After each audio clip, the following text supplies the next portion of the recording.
अस्सलामुअलैकुम, welcome to Madan media. आप सुन रहे हैं मोहम्मद मदनी की आवाज़।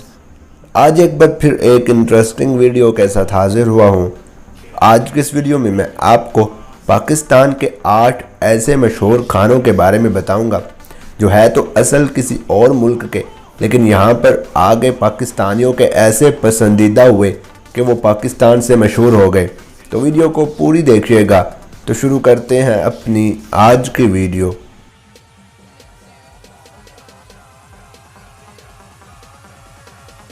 पाकिस्तान के खानों को दुनिया भर में पसंद किया जाता है, लेकिन मज़े की बात यह है कि पाकिस्तान के भी बहुत से ऐसे खाने हैं जिनका ताल्लुक दूसरे ममालिक से है, लेकिन वो हमारे मुल्क में इतने मशहूर और पसंदीदा हैं कि लगता है कि जैसा कि ये पाकिस्तान के खाने हैं। पाकिस्तान के लोग वैसे भी खाने के बेहद शौकीन हैं। ऐसे में जब उनकी पसंदीदा चीज़ सामने आ जाए तो कैसे हाथ रोक सकते हैं। आज हम आपको उनके 8 खानों के बारे में बताएंगे जो पाकिस्तान में बहुत शौक से खाए जाते हैं, लेकिन उन खानों का ताल्लुक दूसरे ममालिक से है। इस लिस्ट में नंबर 1 पर है बिरयानी। सबसे पहले बिरयानी की बात करें, जिसे पाकिस्तान के हर शहर में बेहद पज़ीराई हासिल है। कराची की बिरयानी दुनिया भर में मशहूर है। कहा जाता है कि बिरयानी मुग़ल शहंशाह अकबर ने मुतारफ़ करवाई, मगर दर हकीकत अकबर के हज़ारों बावर्ची दुनिया जहां से अकबर के महल में आकर मुलाजमत करते थे, उनमें से ईरानी बावर्चियों ने इसे पकाया और ये डिश अकबर को बहुत पसंद आई और फिर यहाँ से बिरयानी का वजूद सामने आया। नंबर 2 पर है जलेबी। मीठे के शौकीन अफराद के लिए जलेबी इंतहाई पसंदीदा होती है। जलेबी को हिंदुस्तान में फ़ारसी बोलने वाले तुर्क ताजरों ने मुतारिफ़ करवाया और फिर ये मज़ेदार खाना बड़े सग़ीर के बादशाहों के दरबार में बेहद मकबूल हुआ और आज पाकिस्तान की हर गली और बाज़ार में जलेबी बनाई जाती है। नंबर 3 पर है समोसा। बच्चों और बड़ों सबका ही पसंदीदा समोसा पाकिस्तान के हर शहर की गलियों में फ़रोख्त होता है।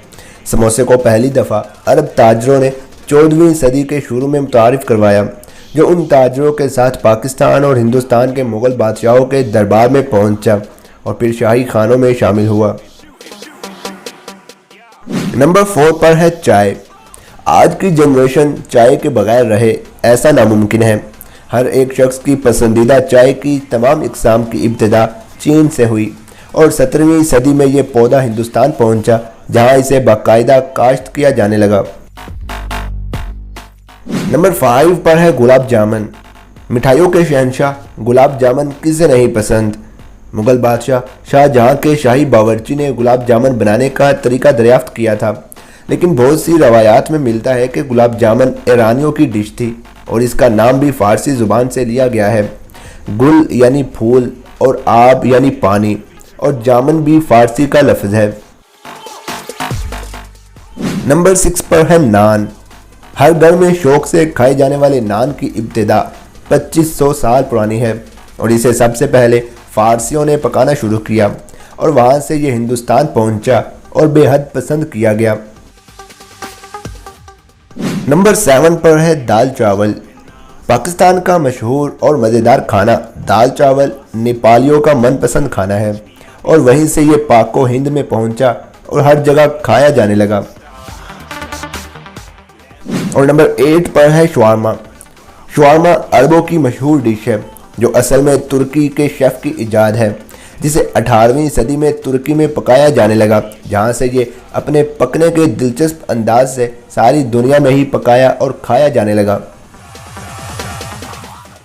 तो ये थी मेरी आज की वीडियो, जिसमें मैंने आपके साथ ये इंटरेस्टिंग इन्फॉर्मेशन शेयर की। आप इस हवाले से क्या कहना चाहेंगे मुझे कमेंट सेक्शन में लाजमी बताएं। वीडियो अच्छी लगने की सूरत में लाइक करके ज़्यादा से ज़्यादा लोगों तक शेयर करें। मज़ीद ऐसी वीडियोज़ के लिए मेरे चैनल को सब्सक्राइब करके साथ लगे घंटी को क्लिक करके आल पर कर दें, ताकि आपको मेरी हर वीडियो का नोटिफिकेशन टाइम पर मिल सके। Thanks for watching.